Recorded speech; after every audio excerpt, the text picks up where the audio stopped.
What a beautiful day we have here at Chestermere Lake. We're here with the Calgary Sailing Association and my good friend Hans, who's also happens to work at my shop, but he's here to tell us a little bit about about sailing.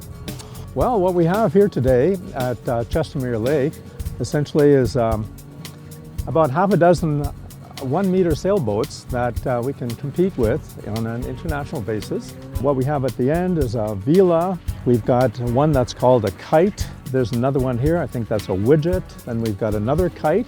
What about Chris's? What kind of? Kite. It's a kite as well. Andrew's is a got. So what we have is a series of boats that conform to the 1 meter racing class. They have a restricted weight, length, and sail area. And they're all supposed to race against each other under various conditions. Regardless of the size of the sail that you have, the boats can be blown over to the side considerably in very strong winds. But because of the size of the ballast and the arm of their fin, they will never capsize. They'll always right themselves. Hans, thank you very much. That was very thorough and very interesting. Yeah, it's a lot of fun, and hopefully you can catch some of our sailing activities. The wind seems to have picked up a little bit, and we should be able to demonstrate what these boats can do. Let's put them in the water. All right.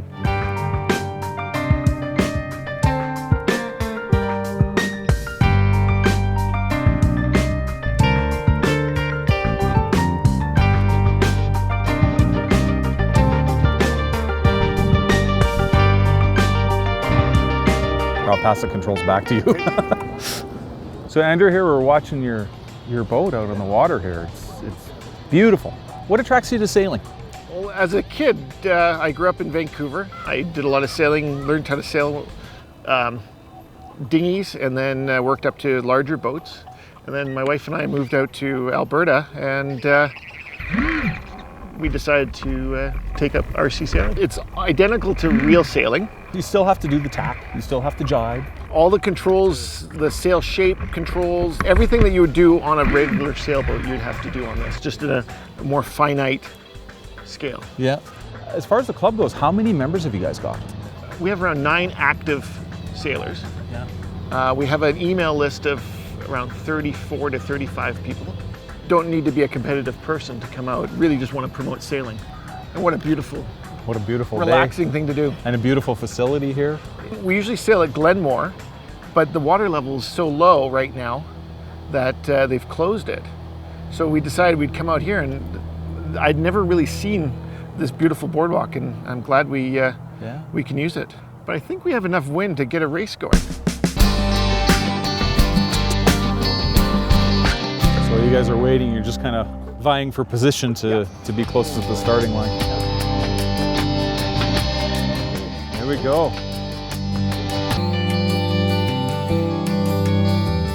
Unlike in car racing, when these guys are racing their sailboats, they move up and down this walk so that they can see their model at their best. You hit the mark, 29. Yeah.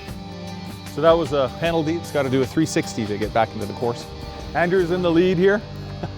Andrew, oftentimes when you're racing, okay, you feel different amounts of wind on your face than what appears to be on the boat. How do you read the water? How do you read the wind? If you look at the front sail, which is called the jib, there's little pieces of ribbon on there. But if they're both going straight back, we're right on the right direction of wind. If it's fluttering down, it might mean I have to either pull my sail in or let my sail out, depending on the wind. And now, does that work regardless of your angle to the wind? yes. Looks like we're in a bit of a calm now. Yes.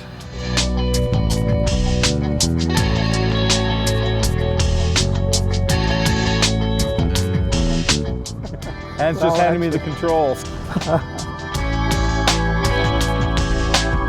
So this is what they call a downwind jibe, right? That's right.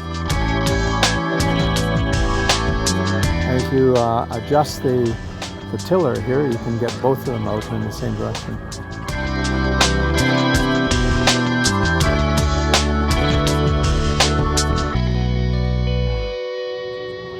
I've really enjoyed my time today at the Calgary Sailing Association. It's been a wonderful day.